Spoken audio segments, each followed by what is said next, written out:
proceed with eminent domain against her, which that's not gonna hold us up, because, and then step two, I talked to Gerald already, the appraiser fee was $1,500.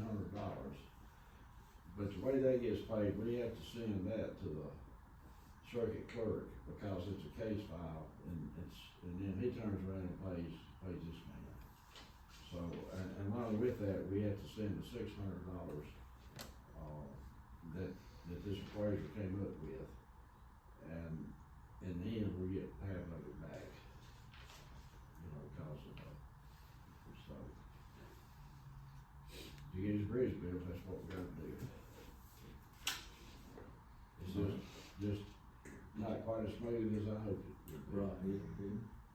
It's been a headache since we started 2 years ago. Yeah, Too many errors in it.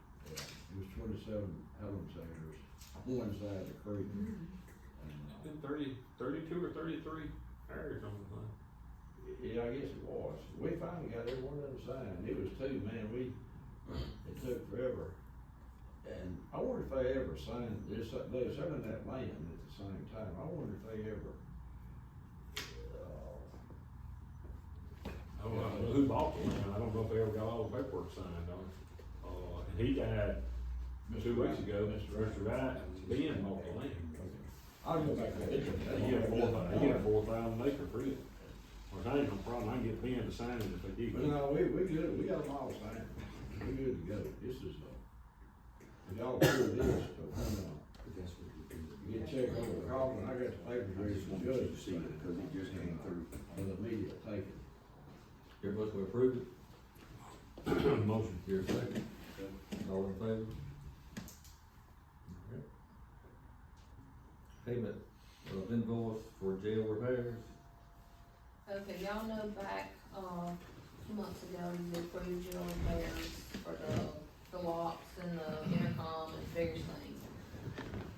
So that we normally don't pay until a project is complete, but